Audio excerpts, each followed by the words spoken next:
Assalamualaikum, my name is Arfat and welcome to a very new video. In today's video, I thought I want to share with you my favorite scholar of the New Testament. There's only two of my all-time favorite, and when reading their works, it really inspires me and it really keeps me motivated in a sense. And so I enjoy reading and rereading their works. And these scholars, both of them have passed away. One of them passed away in 1998 and the other one passed away in 2007. One of them is, I think, one of the greatest New Testament scholar, and the other one is the greatest, I think, at least in this present era, the greatest textual critic ever lived. And for those of you who have been following my channel, you can probably already guess the two figures that I will mention. And the first figure I'll mention that really inspired me to get into the field of textual criticism as a self-study. I'm very interested, and upon discovering the verse of the Quran whereby the scripture of the Ahlul Kitab has been changed, I kind of need to find literatures, and I resorted to looking at literatures that are written by Christians themselves. And so I found the works of this particular scholar, and it changed my life. It helped me understand things clearer, so to speak. And I will continue reading books published by this scholar, produced by this scholar. And this scholar is none other than the late Professor Bruce Metzger. This is an essay written in honor of him. It comes in 2 volumes. The Professor Metzger. Now, I'm in no way idolizing any of these scholars. Their affairs is with Allah subhanahu wa ta'ala. But they devoted their entire life. Professor Metzger devoted his entire life. And he's the scholar of the scholars. He knows everything. And if you read his work, he's a masterful individual. He knows a lot of things. And yet so humble in his prose, in his writings, in his argument. And as far as I know, he's a Trinitarian Christian. And I completely disagree with him in a lot of points. But it's okay to have disagreement. And there's something wrong with you in your academic learning if you only read literatures that you agree with 100%. Meaning there's something wrong with it. And so it's okay to disagree.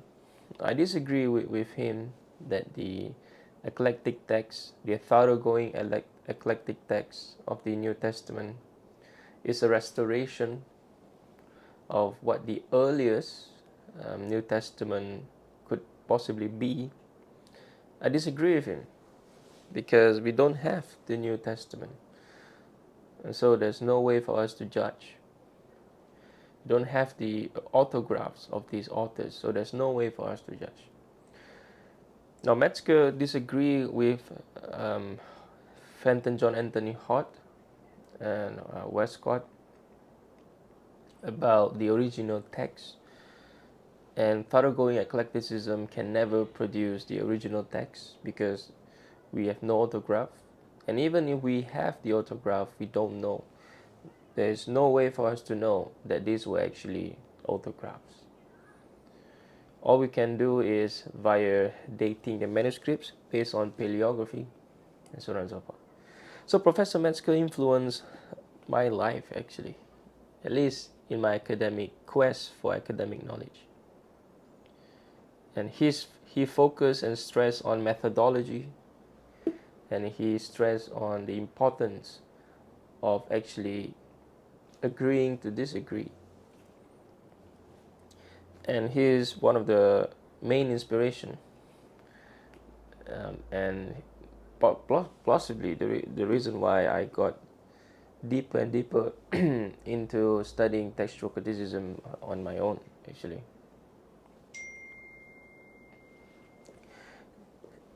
He produces a lot of work, Professor Metzger, and among one of the things for beginners who actually wants to get into the studies of textual criticism, a lot of them out there would actually turn to his book, The Text of the New Testament. If I can just grab it. The Text of the New Testament. This is the fourth edition, featuring his best student ever, Professor Bart Ehrman. But this is not the document that I would actually recommend as a beginning person, as a beginning student who studies on their own, right? I would actually recommend manuscript of the Greek Bible, An Introduction to Paleography. And this is very important. This work is very important. It's not that thick. It will not focus here. But this is published at Oxford University Press. Manuscripts of the Greek Bible. This is actually the first book that I would recommend you to go for if you really want to start studying textual criticism on your own. And all the literatures that Metzger produced are pretty much written in a very understandable prose. And if you have certain level of like academic level, for example, even if you're in high school, for example, I think you will be able to understand his writings because it's clear and concise. Though at times he uses terminologies, but then you need to be able to have a certain foundation knowledge. But nevertheless, if you started reading his work, you'll be able to understand what he's trying to say. And you'll never get lost for the most part. So instead of going straight to the text of the New Testament, this will give you the theory.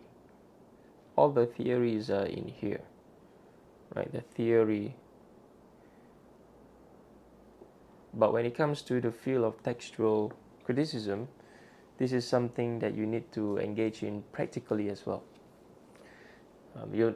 If you're just like me, very interested in studying this on my own, right? And someday I might pursue this in a university, but for now I'm very interested in studying this text on my own, right? And so you need to be able to look at manuscripts of the Greek New Testament, the copies of the manuscript, and you need to know what you're looking at. And so once you understand what you're looking at, then you can for some reason understand why scholars date these manuscripts to the 4th century, to the 3rd century, right? In order for you to understand that, you need to learn paleography. It's just like an exegete trying to do exegesis before they do exegesis, they need to learn the methods, right? In order for them to do exegesis. And if you ignore the methods of exegesis, then you'll end up with what a lot of Christian apologists will be, whereby the exegesis is wild. They are not grounding themselves using methods. And their methods is not solid. And so if you want to get into the field of textual criticism by your own self-study and just depend on literatures, right, you definitely get a lot of information by reading the text of the New Testament. And this will give you a theory, will give you history of how, will give you the methods of how. But if you want to really learn where the Greek language come from, the Greek alphabet, the ancient Greek alphabet, the capital letters, the majuscule script. Okay, paleography. This book by Metzger, the late Professor Metzger. This is something that you should have.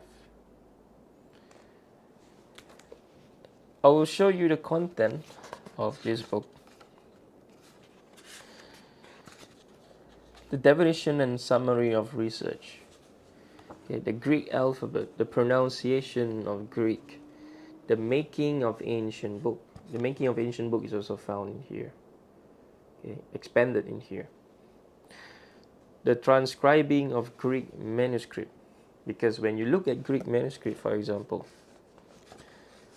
if you look at Greek manuscript, you need to be able to know what you're actually reading. In order for you to know what you're reading, you need to be able to learn the Greek alphabet, the ancient Greek alphabet. Because if you look at the Nestle Aland today, the text is not in the ancient Greek alphabet. Right? The text is in modern Greek. Right? This 10th century Greek onwards, whereby you have the small letters. Okay. And modern Greek literatures from the 14th century, the 15th century, 1400s onwards. And so this is a different kind of Greek. Like for example, I will show you one more example. There's a lot of plates here. Right, for example, when you're reading this, what are you reading? You need to know what you're reading. Like for example, I can read here, Katamatheon, right, meaning gospel according to Matthew. So you need to be able to read this. I'll show you one more. I'll try and show you. For this, I can't read. This I can't read. The handwriting is terrible. I can't read. I have problems with very cursive script, but this script is much later on, right? But this is something that I'm working on as well. So, for example, the prints in this book is actually not that good, but you can find these manuscripts online, right?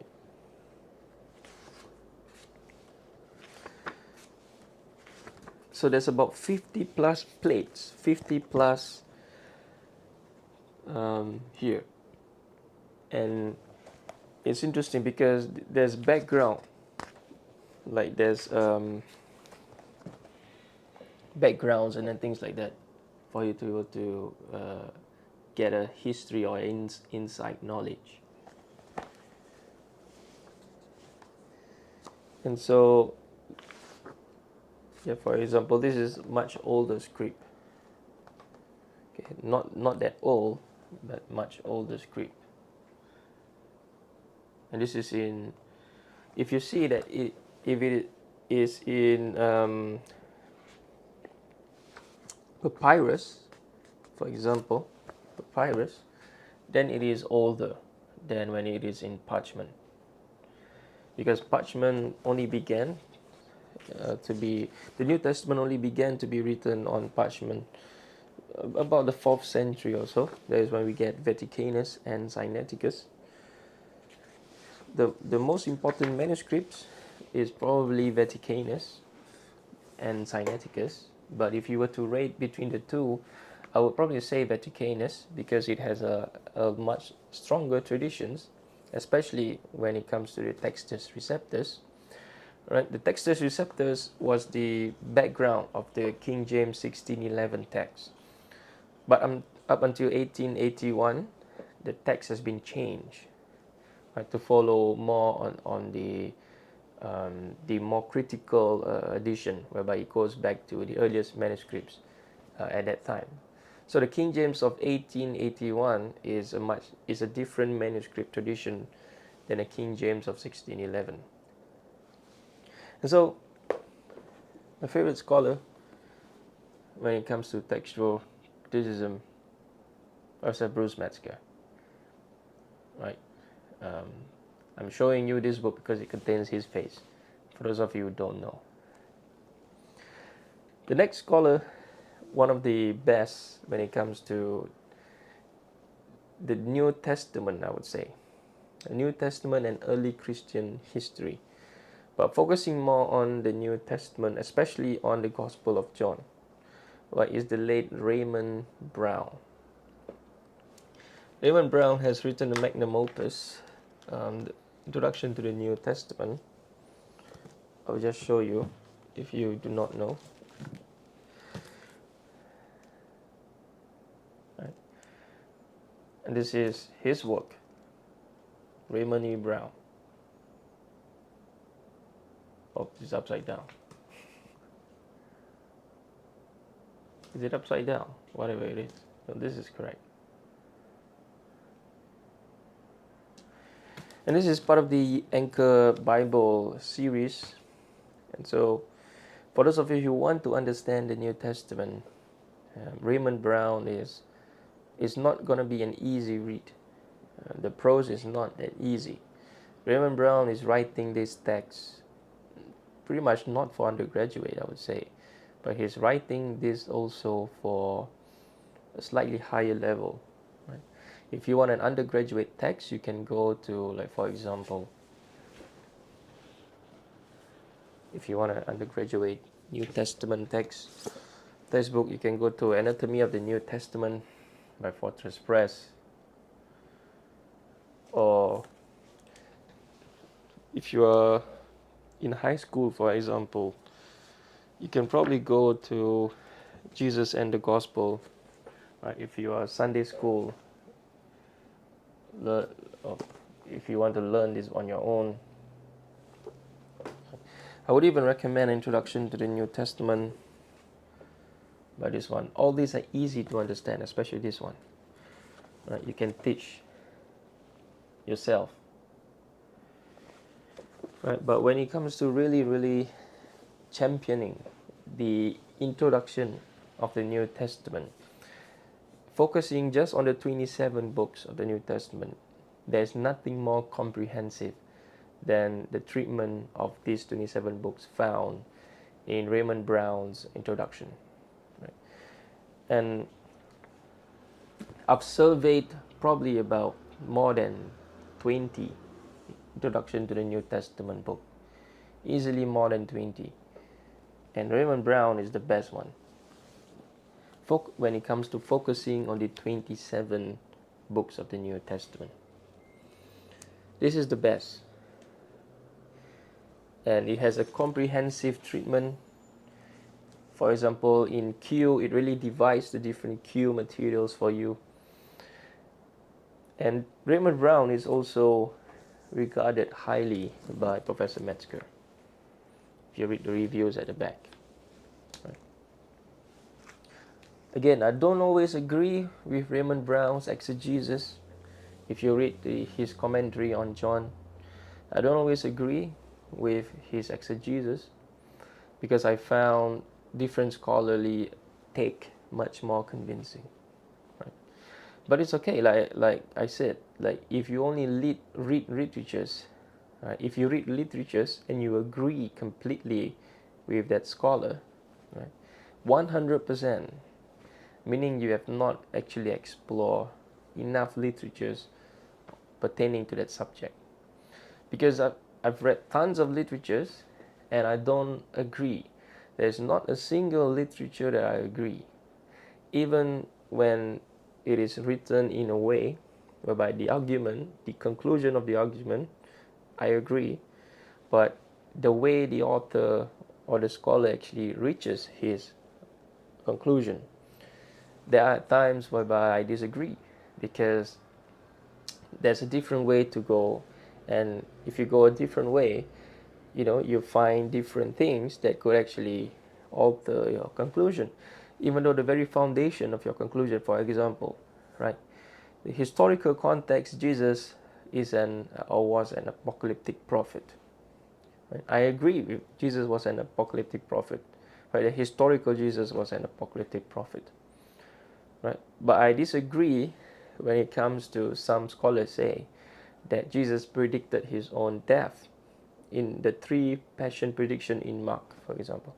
I disagree because it goes against the message that Jesus was trying, that the Markan Jesus was actually trying to preach. Right? And so historically, there's different ways that you can go that will alter your different, that not necessarily will change your conclusion, but it will change the content of your conclusion. Right? And also some scholars actually took the Pharaoh theory, okay, whereby Matthew was the first, and then Luke used both Matthew and Mark. Right? That's why it explains that Luke contains Mark as well. But what it doesn't successfully explain is that Luke's account, the absence of Matthew's account in Luke. Right? Because if you took the Pharaoh theory, that you will have to conclude that Luke do not agree with Matthew and Mark, because if you took the Q document M and L as well to be one source, and then the Markan materials to be a different source, right? You believe that Matthew actually expanded Mark and uses about 90% of Mark. And Luke also uses a portion of Mark, about 50%, okay, 48% or 45%, whatever it is, right? Not as much as Matthew. See, whatever sources you use, right, the conclusion will always be the same, right? Whereby Jesus was an apocalyptic prophet, right? And so I hope you get what I'm trying to say here. The conclusions will be the same, but how you get there will be different. And for the most part, I disagree with how each scholar actually gets there. And I don't disagree out of my own free will. Right? I mean, I do, but I'm more convinced that different scholar proposes a much better way of how you can actually get there. Ways that are much more aligned with the historical context, with the literature at hand, so on and so forth. And whereby there's not so much conjecture, there's not so much assumption, so on and so forth, right? There will always be a certain degree of conjecture, there will always be a certain degree of assumption, right? And scholarship, when it comes to historical scholarship, it is not free from conjecture and from assumption. But if it's too much leading in that way, if it's too much leading in that way, if there's too many conjecture, too many assumption, and whereby the theory is so complicated, that whereby introducing this theory, you're introducing a wealth of different problems that you need to solve. Right? I would prefer to take something that is more clear cut, something that is more simple, though not always. Right? Depending on the passage that you are trying to argue for example. And so I think when it comes to doing all this, Raymond Brown is more systematic. The way he lays his argument, and it is so much less conjecture than the rest of some of the other scholars that's writing on about the same thing, about the same pericope, about the same subject.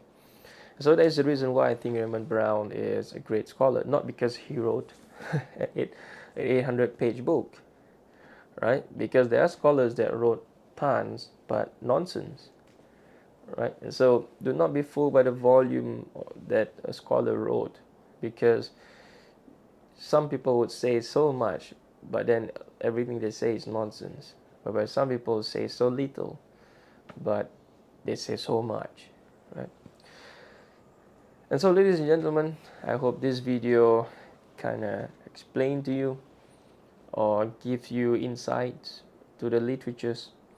And so, if you ask me what literature would I recommend, in general, right?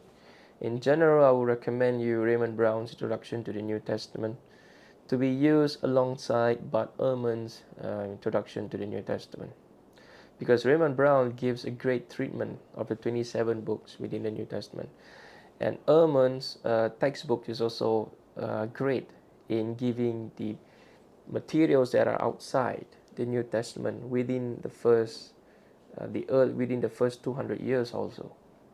Right? And so Ehrman will talk about the apocryphal gospels and so forth. And Ehrman's textbook has about 100 pages discussing Jesus within the gospels and Jesus outside the gospel. Something that Raymond Brown left to the appendix. Okay? But Raymond Brown's treatment on the Apostle Paul, even though it is not as lengthy, but says so much. Okay? And so, whereas Ehrman's textbook, if you know what I'm referring to, Ehrman's Introduction to the New Testament in the 7th edition textbook, right, combines the discussion of Corinthians, Galatians, Philippians, Philemon into a single chapter. There were single about 20-page chapter also. And it is not as comprehensive a treatment as that of Raymond Brown's. When it comes to the text of the New Testament, Bruce Metzger's work is superior because of the amount of literatures that he actually wrote about this subject. If you just want an introduction to textual criticism and you do not have the money to spend, then I've recommended this before, J. Harold Greenlee. Right? Though J. Harold Greenlee's treatment is more evangelical to a certain extent, one thing I found about him puzzling is that he would argue about all these different manuscripts, and then his conclusion would be pretty much against what he had argued. So sometimes there's misalignment there. Okay? But for the most part, there's nothing wrong with this book. It is fair in its treatment, though it is evangelical in its approach, but it will not give you any misconstrued information. But as far as we can tell, the information in here it agrees with the normative consensus. Okay? Again, if you want a supplementary literatures, you can get. I've done an entire book recommendation on textual criticism, and you can check that video out. So, ladies and gentlemen, I'll see you on my next one. Assalamualaikum warahmatullahi wabarakatuh.